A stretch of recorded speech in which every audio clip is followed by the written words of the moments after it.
धीरूभाई अंबानी के बेटे मुकेश और अनिल एक दूसरे से बहुत करीब थे। खैर, ऐसा धीरूभाई समझते थे, इसीलिए उन्होंने कभी वसीयत नहीं लिखी। पर 2002 में उनके देहांत के बाद दोनों लड़के अपने पिता के साम्राज्य पर लड़ने लगे। आखिरकार उनकी माँ कोकिलाबेन थी जिसने कुछ बुजुर्गों की मदद से दोनों झगड़ते भाइयों के बीच समझौता करवाई।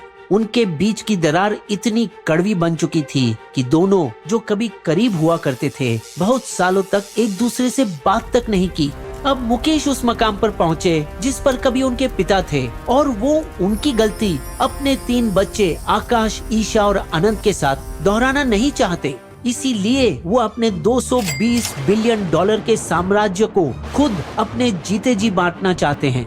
एक बंटवारा जिसकी जरूरत शायद और लगी क्योंकि सुनने में आया कि मुकेश कोई लिवर से संबंधित बीमारी से जूझ रहे हैं, जिसके कारण वो अपना काफी समय लंदन में हाल ही में खरीदे बंगले में गुजार रहे हैं। वैसे मुकेश ने जो कारोबार खड़ा किया है वो इतना बड़ा है कि उन्हें कम से कम 1 दर्जन बच्चों की जरूरत पड़ेगी उसे संभालने के लिए। लेकिन भगवान ने उसे सिर्फ 3 दिए हैं, तो उन्होंने अपना व्यापार भी 3 हिस्सों में बांटा है। Energy, oil to chemicals O2C, retail यानी जियो मार्ट और टेलीकॉम जियो।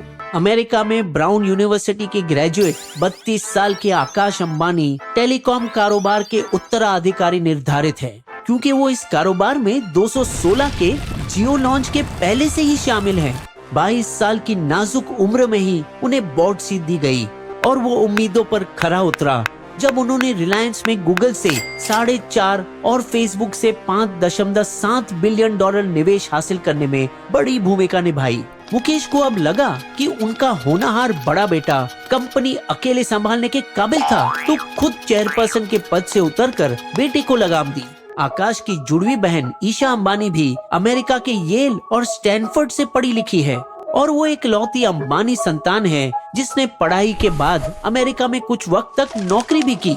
ईशा 2014 से ही जियो मार्ट के ऑनलाइन और ऑफलाइन ऑपरेशन संभाल रही है और उसके 2 साल बाद लैक्मे फैशन वीक में अजियो फैशन स्टोर भी लॉन्च की, जिसमें 2000 से ज्यादा ब्रांड मौजूद है।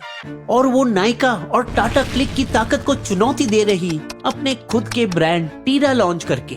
तीनों से सबसे छोटे, नरम दिल और मोहब्बती अनंत जरा अनोखा सा है। वो व्यापार से ज्यादा प्रकृति और जंगली जानवरों का प्रेमी है और अपने नई मुंबई वाले मकान में एक जानवर घर बनाया है जिसमें दुर्लभ जानवर कैद हैं। अत्यंत धार्मिक अनंत बद्रीनाथ केदारनाथ मंदिर के बोर्ड का भी सदस्य है, लेकिन इतने शक्तिशाली और प्रभावशाली पिता का बेटा होने के बावजूद वो तीखे, व्यंग और ट्रोल्स के निशाने से नहीं बच पाए, जो उसके 200 किलो के वजन पर मजाक उड़ाते हैं, जो जाहिर तौर पर बड़ा उसकी अस्थमा दवाइयों के कारण। अपनी माँ का दुलारा कुछ अपनी नाजुक सेहत के वजह से और कुछ सबसे छोटे होने के चलते नीता अंबानी उसे लॉस एंजलिस के एक स्पेशलिटी ओबेसिटी अस्पताल में दाखिल की और अनंत के वजन घटाने के सफर में खुद उसका साथ दिया और 18 किलो घटाया, जबकि अनंत ने विशाल 108 किलो घटाया सिर्फ 18 महीनों में, अपने 21वें जन्मदिन के ठीक पहले। इस तरह वो प्रेरणा बना उन्हीं लोगों के लिए जो कुछ समय पहले उसे ट्रोल किया करते थे।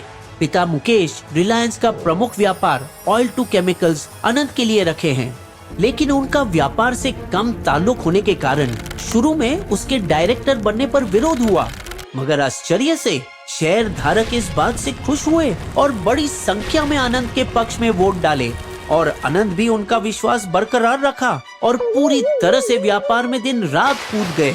आजकल वो जामनगर रिफाइनरी में काफी वक्त बिताते हैं, जबकि इधर पिताजी अंबानी चेयरपर्सन की कुर्सी संभालते हैं।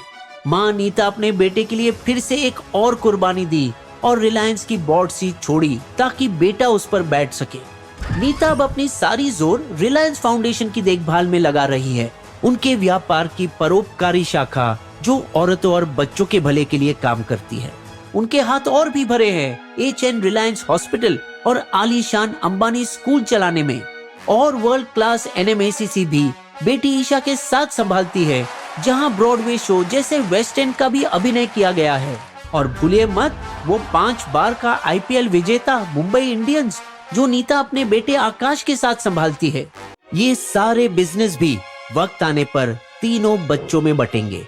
एक संस्कारी गुज्जू मारू परिवार की तरह अंबानियों ने भी अपनी अगली पीढ़ी में अनुशासन और परिश्रम जैसे गुण बिठाए हैं। बस एकमात्र धब्बा, अगर उसे ऐसा कहा जा सके तो ये है कि 10 साल पहले कथित तौर पर आकाश द्वारा चलाई गई एस्टन मार्टिन गाड़ी देर रात में एक ऑडी और हुंडई सेडान को टक्कर मारी थी।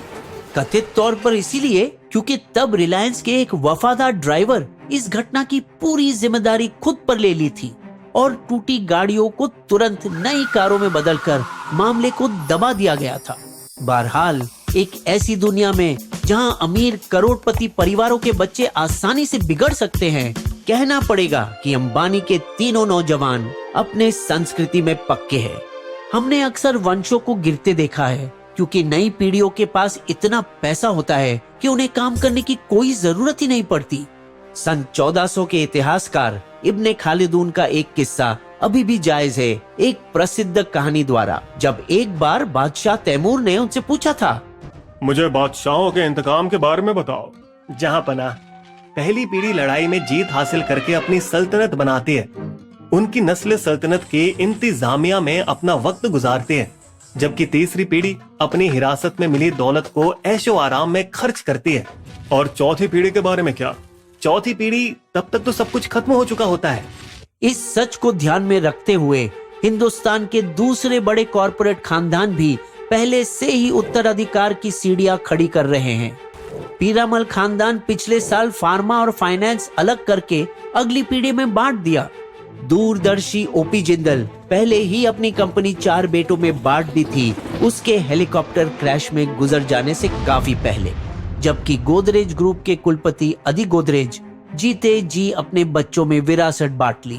ब्रिटेन में 2023 का सबसे अमीर परिवार लंदन स्थित हिंदुजा ग्रुप का सबसे बड़ा भाई श्रीचंद हिंदुजा अपने 3 भाइयों से अलग होने के लिए याचिका दायर की थी, लेकिन बाकी भाइयों ने इसका विरोध किया। इसके तहत कि महज 2014 में चारों भाइयों ने एक समझौते पत्र पर ऐसा न होने का वादा लिया था। सब कुछ सबका है और कुछ भी किसी एक का नहीं। वो अपनी पूरी संपत्ति ट्रस्ट में पार्क कर रहे हैं, एक उत्तराधिकार प्रक्रिया जो आजकल तेजी से लोकप्रिय हो रहा है। हो सकता है कि मुकेश अंबानी भी रिलायंस को एक होल्डिंग कंपनी या ट्रस्ट जैसे प्रक्रिया में बदलने का विचार कर रहा है, क्योंकि ट्रस्ट जिसका एक अलग अस्तित्व होता है और कभी मरते नहीं, उस पर एस्टेट ड्यूटी भरना लागू नहीं होता। एक कर जो भारत ने 1985 में रद्द किया था और जो कुछ देश अभी भी लगाते हैं।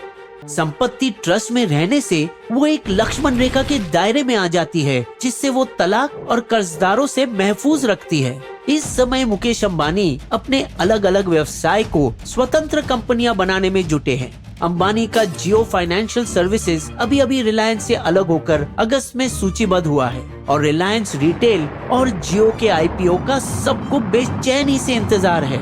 डाबर जैसी कंपनियां एक और रास्ता अपना रही हैं। वो ये कि अगली पीढ़ी सिर्फ बोर्ड का सदस्य बनेगी, कारोबार का दिन ब दिन देखरेख नहीं करेगी। वो काम छोड़ेंगे पेशेवर मैनेजरों के लिए। इसीलिए जब आकाश जियो का चेयरमैन बना तब 12 साल के अनुभवी पंकज मोहन पवार को उनके साथ मैनेजिंग डायरेक्टर बनाया गया। ये वही रास्ता है जो पहले देखा गया अमेरिका में वॉलमार्ट संस्थापक सैम वॉल्टन के साथ, जिन्होंने खुद की 80% हिस्सेदारी अपने 4 बच्चों को सौंप दी मरने के 40 साल पहले और कंपनी एक प्रोफेशनल चलाया।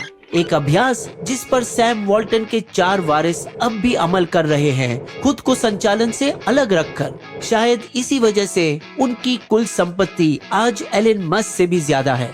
वो दिन गए जब राजवंशों की ताकत लापरवाही की वजह से कमजोर हो जाती थी। परिवर्तन के साथ निरंतरता ही सफल संगठनों की पहचान है। बिस्बो की शायरी, सवाल है अरबों करोड़ों का, कैसे बटेगी विरासत? कर रहा है मुकेश ये काम जब तक जिगर में है ताकत, वरना इतिहास दोहराएगा, भाइयों को दुश्मन बनाएगा। होगा जब ये काम तमाम, तभी मिलेगी फुर्सत। हमारे वीडियो कंटेंट के सारे स्रोत आपको डिस्क्रिप्शन में भी मिलेंगे।